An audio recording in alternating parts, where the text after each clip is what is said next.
ಪ್ರತಿನಿತ್ಯ ಬೇಕಾಗುವಂಥ ಆಹಾರಕ್ಕೆ ಒಲೆ ಹೊಸಲಿಕ್ಕೆ ಬೇಕು ಗ್ಯಾಸ್ ಅದು.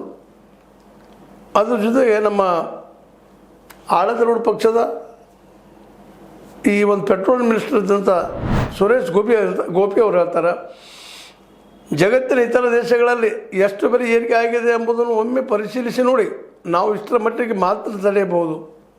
ಅವರು ಇನ್ನೊಂದು ದೇಶ ನೋಡ್ರಿ, ಅಲ್ಲಿ ನೋಡಿ ಹೇಳ್ರಿ ಅಲ್ಲಿ ಅಷ್ಟು ಹೆಚ್ಚಾಗಿಲ್ಲ ಅಂತ. ಆದರೆ ಅಲ್ಲಿ ಜೀವನ ಮಟ್ಟಿಗೆ ಹೆಚ್ಚದ.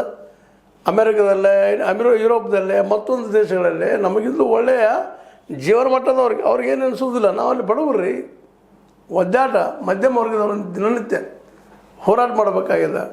ಆವತ್ತಿನ ದುಡಿದು ಆವತ್ತ ಊಟ ಮಾಡುವಂಥ ಪರಿಸ್ಥಿತಿ ಇವತ್ತಿನ ಅನೇಕ ಭಾರತೀಯರಲ್ಲದ. ಹೀಗಾಗಿ ಅವರು ಇದನ್ನು ವಿರೋಧ ಮಾಡ್ತಾಯಿದ್ದಾರೆ. ಅಮೇರಿಕಾದಲ್ಲಿ ಯಾಕೆ ವಿರೋಧ ಮಾಡ್ತಾಯಿಲ್ಲ, ಅಲ್ಲಿ ನೋಡ್ರಿ ಇಲ್ಲಿ ನೋಡ್ರಿ ಹೇಳಿದ್ರಾಗಿಲ್ಲ, ಇಲ್ಲಿ ನಮ್ಮದು ನೋಡಿ ಹೇಳ್ರಿ ಅಂಥೇಳಿ ಈ ಪೆಟ್ರೋಲಿಯಂ ಮಿನಿಸ್ಟರ್ ಸುರೇಶ್ ಗೋಪಿ ಅವ್ರು ಕೇಳಬೇಕಾಗಿದೆ. ಇದೇ ಕಾಲಕ್ಕೆ ನಮ್ಮ ಅಖಿಲೇಶ್ ಯಾದವ್ ಹೇಳ್ತಾರೆ, ಸಿಲಿಂಡರ್ ಬೆಲೆ ಎಷ್ಟೇ ದುಬಾರಿ ಆಗುವುದಿಲ್ಲ, ರೊಟ್ಟಿ ಊಟದ ಬೆಲೆಯೂ ಹೆಚ್ಚಾಗುತ್ತದೆ. ಅದರ ನೋವು ಸ್ವತಃ ಹಣ ನೀಡಿ ಖರೀದಿಸಿ ತಿನ್ನುವವರಿಗೆ ಮಾತ್ರ ತಿಳಿಯುತ್ತದೆ. ಯಾರು ದುಡ್ಡು ಕೊಟ್ಟು ಪಾಪ ಅವತ್ತು ದುಡ್ಡು ಅವತ್ತು ಇದು ಮಾಡ್ತಾರಲ್ಲ ಅವ್ರಿಗೆ ಗೊತ್ತಾಗ್ತದೆ ಎಷ್ಟೊತ್ತು ಪತ್ರ ಬೆಲೆ ಎಷ್ಟು ಕಿಮ್ಮತ್ತಿನದು ಅಂತೇಳಿ.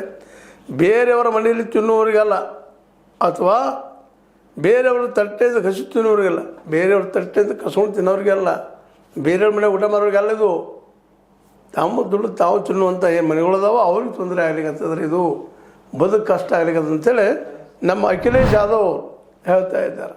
ಇದರ ಅರ್ಥದಲ್ಲಿ ನಾನು ಹೇಳಬೇಕಾಗಿದ್ದೇನಪ್ಪ ಅಂತಂದರೆ, ಬೆಲೆ ಏರಿಕೆ ನಮ್ಮನ್ನು ಪೂರ್ಣ ಪ್ರಮಾಣದಲ್ಲಿ ಏನು ಮಾಡ್ತಾಯಿದೆಯಪ್ಪ ಅಂತಂದ್ರೆ ಸ್ನಬ್ ಮಾಡ್ತಾಯಿದೆ, ತಿಕ್ತಾಯಿದೆ, ತೊಂದರೆ ಕೊಡ್ತಾಯಿದೆ, ಅನುಭವಿಸ್ಲಿಕ್ಕೆ ಆಗದಷ್ಟು ನೋವನ್ನು ಕೊಡ್ತಾಯಿದೆ.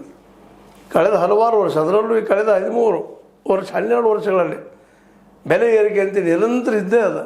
ಯಾವ ಕಾಲಕ್ಕೂ ಇಲ್ಲ ಅಂತಲ್ಲ.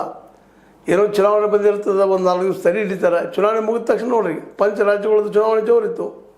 ಆ ಸಂದರ್ಭದಲ್ಲಿ ಹೆಚ್ಚು ಮಾಡಲಿಲ್ಲ. ಅದು ಮುಗೋದಿನ 2 ದಿವಸ ಆಗಿ